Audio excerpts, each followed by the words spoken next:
Nous allons revenir sur les derniers chiffres que nous avons, Anthony. Arnaud Leclerc, professeur en sciences politiques à l'Université de Nantes. Premiers chiffres, ce sont évidemment les chiffres de la participation sur le continent européen. Si on globalise un petit peu les choses, Arnaud, on peut dire un peu plus de participation qu'à la dernière élection en 2009. Un peu plus de participation, mais de manière contrastée, puisqu'en fait l'Est est plus abstentionniste que ne l'avait été en 2009, alors qu'il était déjà très très abstentionniste. En revanche, pour l'Europe historique et pour l'Europe du Sud, c'est plutôt mieux. Et pour certains États, c'est nettement mieux, y compris en Allemagne, où ça fait plus 5 points. Pour la France également. Après, je pense le grand résultat de ce soir et qui fera le plus discuter à l'échelle européenne, c'est le résultat en France. Même s'il ne s'agit pour l'instant que le Front National est en tête et assez nettement, avec 25% au moins, et donc un tiers des sièges du Parlement que la France donne au Parlement de Strasbourg reviendront au Front National.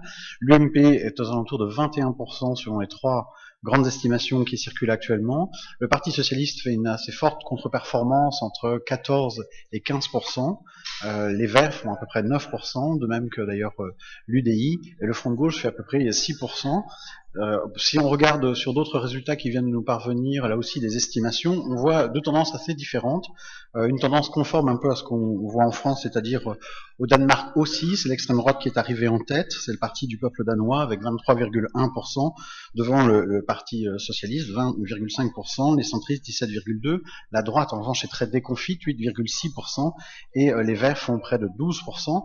Situation exactement inverse, si on peut dire, pour le Portugal, où c'est au contraire le Parti socialiste qui arrive nettement en tête avec 34%, le PPD, c'est-à-dire le parti de droite, fait 30%, et il y a deux partis d'extrême gauche, qui font 12 et 5%. Donc on voit une tendance aussi qui se dessine dans l'Europe du Sud qui a subi la crise.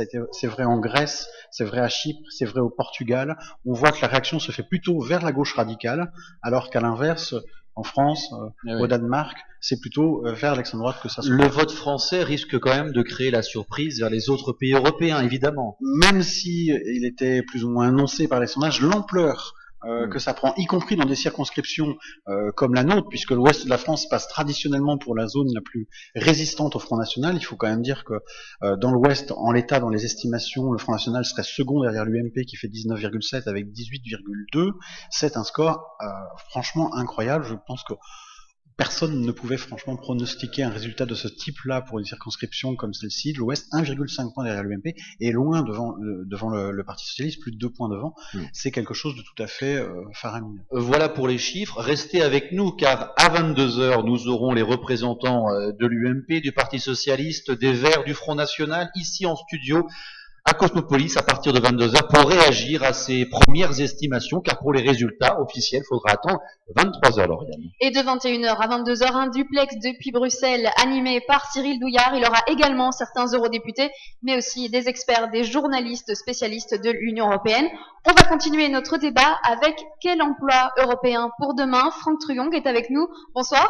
Bonsoir. Vous êtes secrétaire général de Loire-Atlantique de la CFDT et plus particulièrement CFDT Europe, puisque vous êtes un spécialiste aussi de l'Union européenne. Aujourd'hui, on ne peut pas parler d'emploi et de travailleurs sans évoquer évidemment la libre circulation.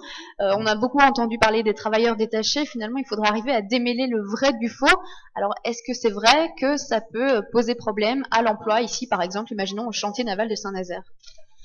Eh bien, c'est tout d'abord, je pense qu'il faut quand même, par rapport à ces premiers chiffres, il y a les résultats du Front National et la montée des votes populistes en Europe, c'est une très mauvaise nouvelle pour les salariés tout en Europe. Donc, je crois qu'il faut quand même mettre en avant ce point. Et pourtant, enfin Arnaud Leclerc nous le dira peut-être dans les prochaines heures, mais qui vote Front National en France? Ce sont d'abord des précaires, les ouvriers. Ce sont des gens qui sont économique. Il faut quand même, et pour revenir sur la question qui a été posée, il faut quand même mettre en avant aujourd'hui que si on a des scores de telle ampleur des partis extrémistes, c'est sans doute lié de manière très importante à la crise économique et sociale, à des taux de chômage endémiques dans plusieurs États et à une situation sociale quand même très difficile qui a, les salariés tendance à se replier sur eux-mêmes, à essayer de trouver un bouc émissaire, et souvent l'Europe sert de bouc émissaire. Justement, pour revenir à la question de Lauriane, la réflexion que l'on entend dans la rue, tout simplement, des gens de la rue, c'est de dire, c'est normal qu'on ne veut pas d'Europe, en tout cas plus d'Europe, parce qu'aujourd'hui, le social, il n'y en a pas. On va payer les ouvriers polonais ou roumains moins cher que les Français, il faut uniformiser tout ça. Il faut absolument que l'Europe impulse une dynamique d'harmonisation sociale des statuts, de légifère sur les questions sociales et permettre à un moment donné... Qu'est-ce qu'on attend pour le faire? Ça fait des années. Qu'est-ce qu'on attend pour le faire? La difficulté qu'on a aujourd'hui, c'est que les législations du travail ne sont pas de la compétence des institutions européennes. L'Europe est compétente sur la question du développement économique, mais pas sur les questions de législation sociale. Il y a un travail à pousser avec la Confédération européenne des syndicats pour mettre en avant l'idée d'un socle social minimum commun et essayer de pousser pour que on travaille à la fois sur du développement économique, sur de l'investissement, mais en même temps développer l'harmonisation sociale et la législation. Mais vous le poussez au niveau européen avec la CFDT. Quels sont les freins aujourd'hui? Qu'est-ce qui fait que ça ne va pas assez vite selon vous? Eh bien, je pense qu'il y a des résistances un peu partout sur les questions économiques, puisqu'il y a un manque de cohérence du dialogue social européen. Il faut impulser une dynamique de cohérence, notamment sur les questions politiques et industrielles. Et aujourd'hui, il n'y a pas de dialogue social européen qui permette d'impulser ce type de dynamique. Merci beaucoup Franck Truong d'avoir été avec nous. Je rappelle que vous êtes secrétaire général de Loire-Atlantique de la CFDT Europe. Nous allons du côté, si je ne me trompe pas, de la Bulgarie tout d'abord avec Vasil Stefanov qui est rédacteur en chef de Novinité. Good evening, Mr. Stefanov. Good evening, good evening. I just have one question for you. You're from Bulgaria. We were just talking about the fact that the employers have to move to find a job. Is it the case in Bulgaria? Yes, it has been the case in Bulgaria for quite some time, especially since we joined the European Union, that a lot of young Bulgarians have been moving out of Bulgaria to find jobs. And once again, in today's European election vote, if we see from the results, it's very visible that, especially among young people, the ruling party of the Bulgarian Socialist Party came all the way in 4th place according to exit poll results. Of course, this is not final results yet. In the general and overall exit poll results, the opposition party of former Prime Minister Boyko Borisov, is predicted to take 7-8% lead over the ruling party of the Bulgarian Socialists. And yes, this shows a lot of discontent of the people with the current leadership and what has been happening over the past year. As you know, also the protests that have been that had started in Bulgaria last summer. There is also experts are discussing right now on television, right after the results exit polls came out, that there could be new waves of protests, and the leader of the GER party has called on the prime minister to resign following the results from today. Thank you very much, Vasil Stefanov. En deux mots, ce que vient de nous dire Vasil Stefanov, le rédacteur en chef de Novinité, c'est qu'il risquait d'y avoir des vagues de protestations suite à ces élections européennes et aux partis qu'on retrouve en tête, voire peut-être la démission du gouvernement. Ce sera donc à suivre du côté de la Bulgarie. Nous allons maintenant au Royaume-Uni, Anthony, pour retrouver Rory Broomfield, qui est président d'un think tank qui s'appelle Better Off Out, qui n'est pas exactement l'UKIP, mais qui se rapproche de certaines de ses idées. Hello, Mr. Broomfield. Good evening, hello. Good evening. I have just one question for you. Why do you want so much to control your national borders? National borders are integral to the integral to the economy and also the outward-looking nature of the United Kingdom. We want to control our national borders so that we can firstly protect the best interests of our people, but also the best interests of our economy and selecting the best people from around the world, not just in the European Union. So you mean that you want quality of immigration? Absolutely. Quality over quantity, please. Okay. I don't know what to say just after that, actually. Thank you very much, Rory Broomfield. Thank you. You're president of Better Off Out. pleasure. Thank you. En 2 mots, ce que nous disait Rory Broomfield et qui m'a un petit peu laissé sans voix, c'est qu'il préfère finalement la qualité à la quantité, même par rapport à des êtres humains. Ce pourquoi il préfère donc contrôler leurs frontières nationales. Nous revenons sur notre plateau à Nantes avec quelqu'un que nous avons déjà entendu juste avant. Il s'agit de Jean-Christophe Barbato, professeur agrégé de droit public. Nous allons revenir avec vous sur ce qu'on évoquait avec Franck Truong, c'est-à-dire la directive des travailleurs détachés. Elle a été revue récemment, cette directive des travailleurs détachés, au Parlement européen pour une meilleure application. Qu'est-ce qui est censé mieux fonctionner à l'avenir ? Alors, cette directive a été revue très très récemment, puisque sa version au final a été adoptée le 14 mai 2014, donc soit 11 jours avant les élections. Ça aurait dû être peut-être un signal positif. Finalement, il semble que ça n'ait pas été un signal entendu, du moins en France. Alors, qu'est-ce que change cette nouvelle version de la directive ? Eh bien, elle rend, pour le dire très simplement, beaucoup plus facile le contrôle des fraudes en matière de détachement des travailleurs. Un détachement de travailleurs, qu'est-ce que c'est ? C'est vous êtes employé dans une entreprise d'un État et votre État va vous détacher soit dans une autre entreprise de votre État, soit dans une entreprise d'un autre État. Et dans cette hypothèse-là, il y a tout un ensemble de règles à respecter qui ont été évoquées par une directive de 1996. Et je fais très rapide, mais ces règles consistent pour l'essentiel à offrir aux travailleurs détachés les conditions d'emploi, donc rémunération, congés, salaire minimum, etc., équivalentes au moins au minimum de ce qui est prévu dans la législation nationale du pays d'accueil. Par exemple, un travailleur polonais qui vient travailler en France doit être payé au minimum au SMIC, doit avoir la même durée de congé, les mêmes durées d'horaire. Pour le moment, par exemple, les ouvriers polonais qui travaillent à Saint-Nazaire. Le problème qui se pose, c'est qu'il y a un très faible contrôle. Enfin, il y avait un très faible contrôle. Je ne sais pas si ça va continuer. Et puis surtout, on avait des problèmes pour poursuivre les entreprises fraudeuses, parce que en principe et jusqu'ici, on pouvait simplement poursuivre l'entreprise qui était l'entreprise d'origine du travailleur et pas l'entreprise donneuse d'ordre sur le chantier.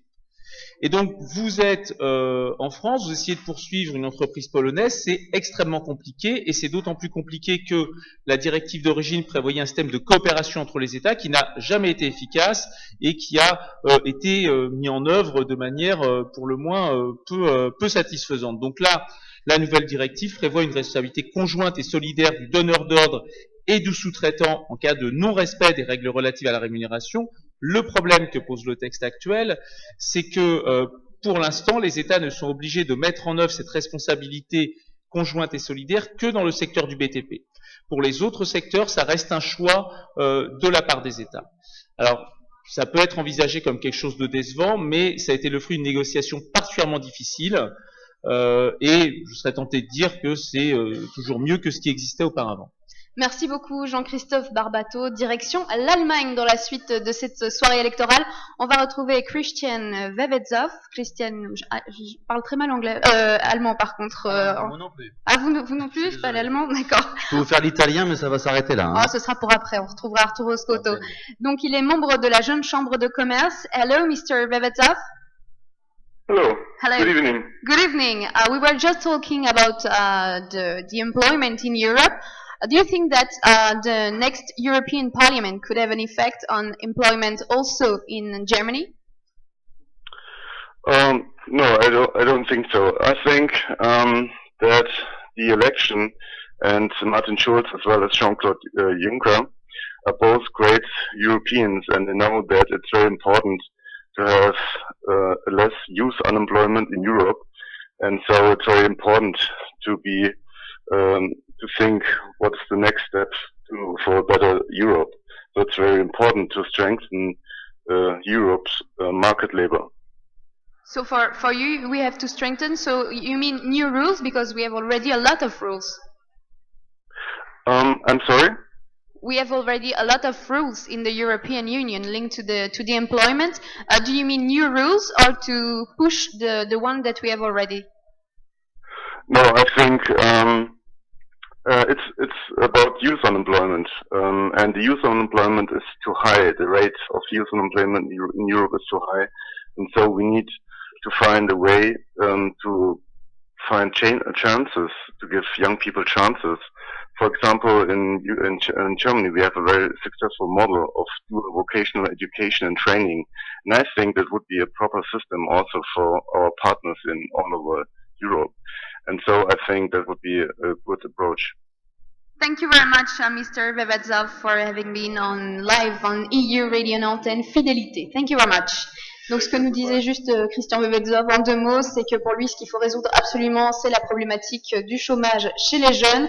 Avoir Martin Schulz ou Jean-Claude Juncker, qui selon lui sont des bons Européens, pourront réellement résoudre le problème. Anthony Torzek, vous avez de nouveaux chiffres à nous soumettre? Guère de nouveau, mais on va pouvoir développer en tout cas ce que nous avons déjà, avant de retrouver dans un instant Cyril Douillard qui sera en direct de Bruxelles pour une table ronde entre 21h et 22h en direct de Bruxelles. Ensuite, on se retrouvera ici à Cosmopolis à Nantes entre 22h et 23h30 pour essayer de décrypter, essayer de commenter les résultats, et en particulier évidemment en France. Arnaud Leclerc, vous êtes professeur en sciences politiques à l'Université de Nantes.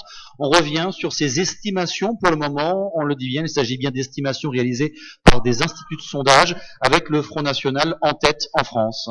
Je dirais coup de tonnerre sur la scène européenne, dans la mesure où, pour la première fois, la France met le Front National en tête, et si on prend, puisque le vote a lieu en France par région, il n'y a que l'ouest de la France dans lequel le Front National n'est pas premier. Il est premier dans toutes les autres régions, et même l'ouest, il est second avec 1,5 point de retard seulement sur l'UMP, ce qui fait un score, encore une fois, qui est une estimation pour l'instant à 18,2 dans une région comme l'Ouest où on sait que jusqu'ici il avait beaucoup de mal à percer.